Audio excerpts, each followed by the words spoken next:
กราบสบายดีและสวัสดีพ่อแม่พี่น้องป้องป่ายเบิร์ดสุขคนเนาะเป็นยังไงเนาะพี่น้องเนาะว่าจะเป็นทิศทางเมืองลาวเมืองไทยว่าเป็นอะไรได้ทุกคนโดยเฉพาะไม่เรื่องดินฟ้าอากาศนี่แหละเนาะว่าจะแถวบ้านพี่น้องยังมีฝนตกหนักอยู่บ่หรือว่าจังใดทุกคน แต่สำหรับอยู่แถวบ้านบ้านลุยนี่ก็ถือว่ายังตกอยู่ได้ทุกคนเนาะก็เฮ็ดให้การไปมานี่ถือว่าพบความยุ่งยากหลายทุกคนบ้านลุยไปส่งลูกน้อยไปโรงข้ามโรงเรียนนี่ก็ถนนทางนี่คือว่ามืดเปื้อนหลายแห่งเนาะเพราะว่าเส้นทางซอยในชนบททางเข้าเมืองเข้าซานนี่ก็เป็นตมเป็นโคนเนาะต้องได้ระมัดระวังสุดๆเลยทุกคนก่อนจะออกไปนอกทางไปตลาดตะลีหรือว่าไปซื้อเครื่องซื้อของอยู่ทางนอกใดทุกคนโอ้บ่ลุยกับพบความยากช่วงฤดูฝนนี่เนาะเพราะว่าอยู่ทางบ้านพี่น้องเส้นทางการไปมาเป็นอันใดเนาะโดยเฉพาะมันอยู่ทางฝั่งลาวเฮาเนาะว่าตามเขตชนบทหรือว่าการเดินทางขึ้นเหนือลงใต้นี่ว่ามีเส้นทางคาดบ่แล้วปีพีนะได้ทุกคนก็สามารถเล่าให้บ่ลุยรับฟังได้เนาะสำหรับคลิปวิดีโอนี้เนาะบ่ลุยอยากให้พ่อพี่น้องไปเบิ่งไปชมอยู่เขตชนบททางบ้านของสาวลาวในประเทศลาวเฮาเนาะว่าอยู่ในบ้านเพื่อนครับว่าเป็นอันใดโดยเฉพาะมันในช่วงฤดูฝนนี่เนาะว่าทางเขาออกเป็นอันใดได้เปื้อนหลายบ่ทุกคนเนาะรวมทั้งบรรยากาศต่างๆอยู่ในเขตบ้านต่างๆว่าเป็นอันใดได้การซื้อขายอันใดหรือว่าการทำมาหากินของประชาชนในเขตในการเป็นอันใดได้แตกต่างจากบ้านบ่ลุยกันอยากให้พี่น้องๆให้ FC โดยเฉพาะในทางฝั่งไทยได้เบิ่งได้ชมไปพร้อมกันเนาะว่าอยู่ทางประเทศลาวเฮาช่วงฤดูฝนมันเป็นแนวใดทุกคนแล้วก็บ่ลุยก็ต้องขออนุญาตแล้วก็ต้องขอบใจเนาะสำหรับเรื่องราวดังกล่าวนี้จากน้องน้ำใสทุกคนซึ่งว่าเป็นสาวลาวนะฮักที่บ่ลุยจะได้นำเอาเรื่องราวเพื่อนมาให้น้องในเบิ่งในชมอยู่ในคลิปวิดีโอนี้เนาะเดี๋ยวเราไปเบิ่งไปชมไปฟังพร้อมๆกันเลยทุกคนไปใส่น้องผู้สาว นี่ทุกคนนี่เด้อไก่งง เอา อันนี้ก็คือเป็นเงินล้าวนะเงินกีบนะโลหนึ่ง200,000ปิ่นเงินไทยก็ประมาณตัว1,000 บาททางเข้าบ้านทุกคน ปลาโถเบิ่งแม่เบิ่งเดิมผู้เฒ่าหันเดี๋ยวลุ่มกลางทางเอาเด้ รีวิวทางเข้าบ้านแล้วดูคนทุกคนเห็นข่าวกันแล้วบอที่เขาเจ้าว่าพายุที่เข้าภาคเหนือกับภาคกลางของประเทศลาวตอนนี้กับเป็นทีเรียบร้อยความจริงมันฝุ่นก่อนหน้านั้น2-3 มื้อแล้วแหละก็เลยได้ประมาณนี้ อันนี้เขาเจ้าแบบเห็นน้ำป่าๆนะมันก็เลยแบบเละเทะโปรแกรมมันอะไรเนี่ย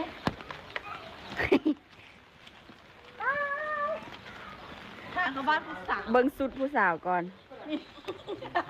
ใส่กระโปรง โอ้ยเสียงกลางบ้านก็ได้ไหม อย่ามาหาน้องเดี๋ยวไอ้บอกแล้วเดี๋ยวอย่ามาเด้อ โอเคไปพาไปเบิ่งบอลเด็ดๆเนี่ย ที่ร้องเข้าไปเบิ่งว่ามันคิดรถข้างไหนรถมาขัดนะรถกับเจ้าที่ออกไปข้างนอกมันหมักมาพาที่พาไปเบิ่งคนดูเป็นคนไหนคะ ประตูไปตัดเอาค่ะยางไว้ไหลยางไว้ไหล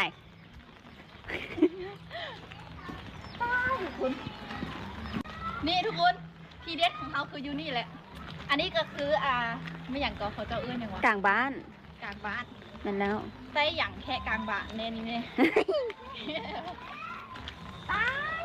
ป่าเจ้าก็ใส่เกือบโบกผู้เดียวเนาะเขาก็แบบใส่เกือบแต่ เอาเรียกตัวเองมาใส่เนาะทุกคนอันนี้มันกลางบ้านนี่เลยเร็วเพื่อนเขาอยู่นั่น อันนั้นคือเฮือนเฮามาทางจากทางพูน อันนี้กลางบ้าน อันนั้นแม่นหยัง อันใด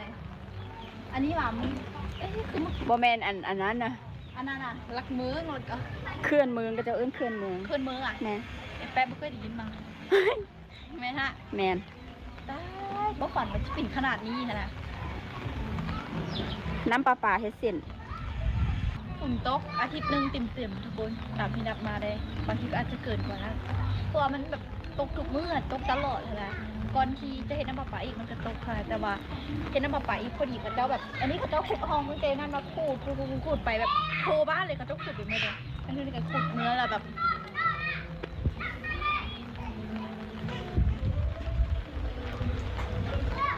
แล้วผลตอบรับของเขาก็คือ นี่เลย แต่ว่าน้ำปลาบ่ทันได้ใส่ โบแบบมีการจำปิดที่นะเขาก็แบบก็จำปิดต้องออกจากบ้านมันแบบมีการจำปิดที่หลีค่ะแต่ว่าถ้าผู้ว่าสิมาหานี่จะแบบต้องปฏิเสธไปก่อนนะช่วงนี้ โอเคพาไปพาไปเบิ้งห้านค้าอยู่ประเทศลาวอ่ะ ไปซื้อป่องป่า มันมีอย่างขนาดเดี๋ยวที่ไปซื้อปลากระป๋อง3 เมตรตรงทางไป เบิ่งเด็กน้อยบ่มีแขวจักคน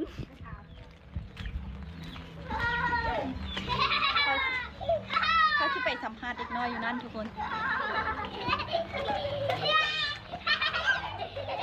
เฮ้ยเพชรทานยักษ์เพชรทานยักษ์เพชร ไม่เข้าโอ้ เด็ ย กน้อยมันบอกว่ามีแคร์เว้ยเอาเครื่องหาได้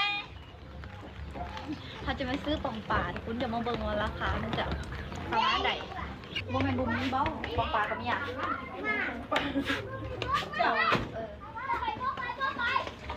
ป่องป่า ป่องนึงป่องกันนี่ทุกคน อันนี้เป็นปลากระป๋อง3 ไมโครป่องหนึ่ง18,000 ขีด แบบซับ น่าจะแมนแบบใหม่โอเค แล้วก็มีสินค้าประมาณนี้ทุกคน อันนี้เป็นห้างค้าน้อยๆอยู่สุนบทในประเทศลาว แต่ว่าถ้าปิดในเมืองก็จะปิดอีกแบบหนึ่ง นี่ มีพวกขนมอ่ะดูโอเคนี่เขาจะมาจ่ายเงิน ตัวนี้เป็น10,000 กีบทุกคนตัวนี้10,000 กีบแล้วก็มันต้องเอา2 ใบเนาะ13,000 กีบแล้วก็ที่มาขอในเขา2,000 กีบ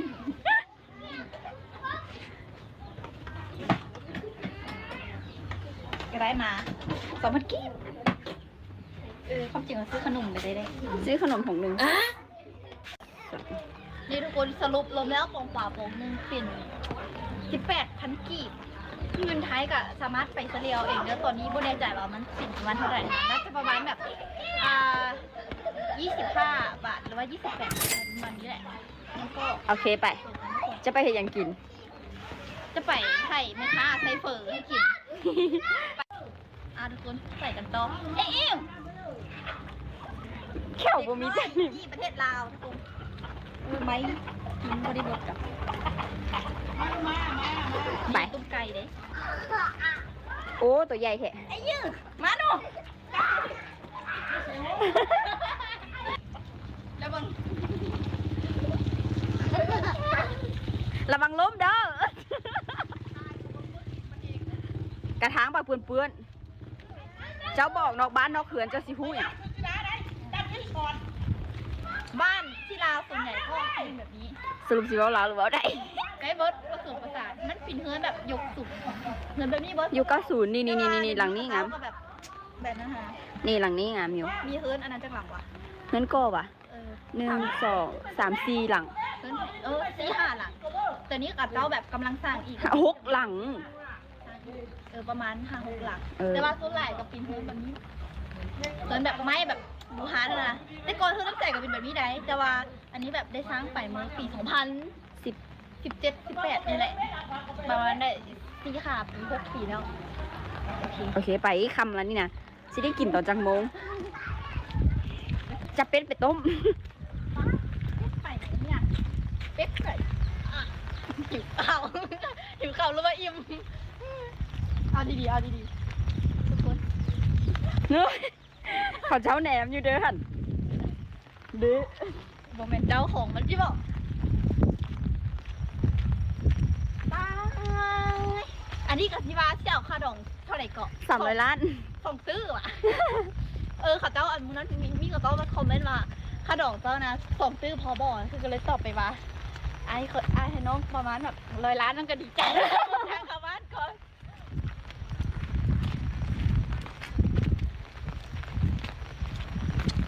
ให้คลิปได้อะให้คลิปไปแล้วไอ้ยืด ไปอยากมาเนาะเฮ้ยเขาใจงางขึ้นภูโอ้ยสู ก็ปิ่นมันสิ บอในนี่มันยังบอเพอร์เฟกพอหนิบอนัดบอถึงขนาด เอาวันนั้นดิ แม่นแล้ว อยากให้เจ้าได้เห็นบอนี่หนำบอได้ซิ้วหนึ่งซ้ำบอนี่หนำป่านทางปูหยางแล้วคันเทียบกับบอลถึงขนาด บึกเด้ขนาดทางซัมนี่กับเปื้อนนะทุกคน ทางซ้ำนี้เขาเจ้าก็คูดไป อันนี้เขาเจ้าก็คูดไป พูดไปวัน แมน มันต้องไปแบบทุก หลัง มันต้องไปถูกบอล ระวังล้มเด้อ ระวังล้มเด้อ โอ้โห ผู้บ่าวทุกคน ผู้บ่าวผู้ แต่ บ่า ว่าว เขาจะมีเมียแล้วได้หัน มีลูกหนึ่งพร้อม คือคนหลายแบบกับเจ้าแบบอยู่ลาวนะเขาเจ้าแบบเอาผัวเอาเมียตั้งแต่ก่อนน้อยอายุ14 15 ปีนะ แมน เจ้าเด้เจ้าละวะ โอ้ยเขาบ่เอาเขาไม่อยากได้ผัว ระวังล้มเด้อ ไอ้เจ้าใส่เกลือผกมันเป็นลูก เบิ่ง แบบนี้สิไอ้แบบนี้ไปเหรอ เขาจะต้องใส่แบบนี้ไปแมันวะเขาสองคนจะได้ใส่แบบนี้ไป อันนี้มาทานเข้าบ้านไปละ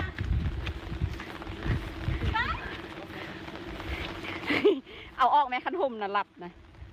นี่ปาโทรถใหญ่มานี่มาบ่ได้เด้อไอเด้อคิดก่อนเด้อคันสิมาทางล่องไหน เกินไปมาเบิ้งมือด่ามือด่า บ่มึด เด็กจะแบบประมาณแบบคิวแบบแบบจะรันหัวรถเลยเธอเลยเธอเนี่ย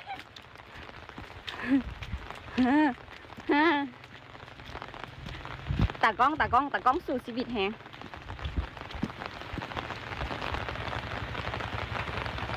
นี่โมเป็นขี่บ้านค่อยกับมีปั๊มน้ำมันได้สุดเจ้า มีแต่ปั๊มน้ำมันอันเดียวนี่แหละ นี่ทุกคนนี่ไผ่สนใจมา100 หนองบ่อีกบุรุษค่อยเสี่ยวจระเข้มาปล่อยอยู่นี่นะปล่อยก็ ใจเย็นๆนะ โอ้เบิ่งจากล้าวไปไหมทุกคน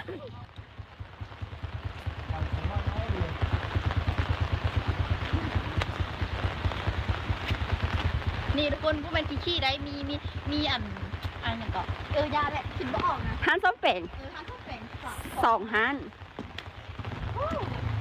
อันนี้ก็คือเดือนหงเฮียนอันนั้นหงเฮียนเดือนหงเฮียน โรงเรียนแบบสมัยแต่ก่อนนะน้ำใสเฮียนโรงเรียนนั้นเลยทุกคนตอนประมาณ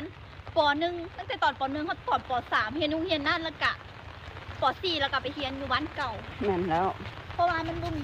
มีป .4 แต่ว่าตอนเขาเฮียนน่ะพระเจ้าบริษัทห้องน้ำแหละมึงตอนนี้ในห้องน้ำงามกับห้องเฮียน ห้องน้ำกับหงเฮียนนี่ต่างกันหลาย นี่ทุกคนเห็ดพวก เฮ็ดพวก อุ้ยดมดีเลย นี่ ทุกคน ไอ้นั่นแล้ว อันนี้ของหายากเลยเด้แต่ว่าฤดูฝนธนาบอลที่แบบมันมักออกในฤดูปีมันจะมีก็คือมันนั้นออกอยู่ที่นาเด้ไม่คิดว่าฝันทุกคนนี่บุ้งนี่สิเอาไปตำแจวเห็ดแจวกับไปแบบเก่งแต่ไปคืนเจ้าของมันซะ ตัวไอ้ เอาเป็นยังไงเนาะเป็นหลังจากที่ได้เบิ่งได้ชมเรื่องราวของสาวลาวหรือว่าน้องน้ำใสนั่นเองเนาะซึ่งว่าเป็นสาวน้อยน่าฮักทุกคนที่เพิ่นได้ถ่ายบรรยากาศช่วงฤดูฝนทางบ้านของเพิ่นมาให้เฮาได้เบิ่งได้ชมบ่ลุยกันเบิ่งไปยิ้มไปทางเห็นความน่าฮักของเพิ่นรวมทางบรรยากาศที่ว่าเป็นธรรมชาติอยู่ในเขตชนบททางบ้านของน้องเพิ่นอะไรเนาะโดยเฉพาะในเรื่องวิถีชีวิตการเป็นอยู่ของเพิ่นเงินซานบ้านช่องและก็การขายเครื่องขายของต่างๆอยู่ในเขตบ้านเพิ่นว่าเป็นอะไรได้ราคาแนวใดราคาเป็ดไก่เพิ่นขายแนวใดเฮาก็ได้รับฟังไปมันก็บ่แตกต่างจากบ้านบ่าวหลุยแล้วเนาะทุกคนแล้วก็สิ่งหนึงที่สำคัญช่วงฤดูฝนเฮาก็จะได้เห็นตมเห็นโคนตามทางเข้าออกเงินซานฮาเลยเนาะมันก็เป็นปกติอยู่ในเขตชนบทเพราะว่าการพัฒนาบางเขตบางท้องถิ่นก็ยังบ่ทันเข้าถึงยังบ่ทันมีทางอย่างอีหยังทุกคนนอกจากว่าบ้านที่ว่าเป็นทางผ่านถนนเส้นใหญ่เนาะก็อาจจะมีทางอย่างหรือว่าทางคอนกรีตผ่านไปทุกคนสำหรับเขตที่อยู่ห่างไกลซอกลีกบอนที่บ่เป็นทางผ่านหรือว่าไกลจากตัวเมืองก็จะเป็นประมาณดังที่บ้านของน้องน้ำใสหั่นแหละเนาะบ่รู้คิดว่าพี่น้องที่ได้เห็นเรื่องราวดังกล่าวนี้ก็จะเบิ่งไปยิ้มไปคือกันกับ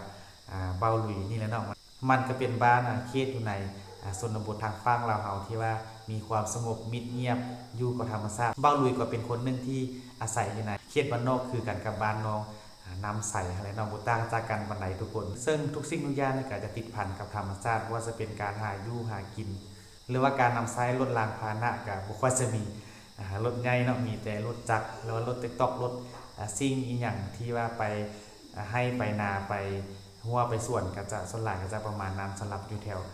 บ้านบ่หลุยกับบ่ต่างจากบ้านน้องน้ำใสอะไรเนาะและก็ว่าพี่น้องนี่มีความคิดเห็นอันใดที่เห็นเรื่องราวของน้องน้ำใสก็สามารถคอมเมนต์ให้บุรุษรับรู้นำได้เด้อเนาะสำหรับวันนี้เนาะบ่หลุยก็จะขออำลาพระจาก พ่อพี่น้องเพียงซ้ำนี้ก่อนเด้อสุดท้ายนี่ขอกล่าวคำว่าสบายดีบ๊ายบาย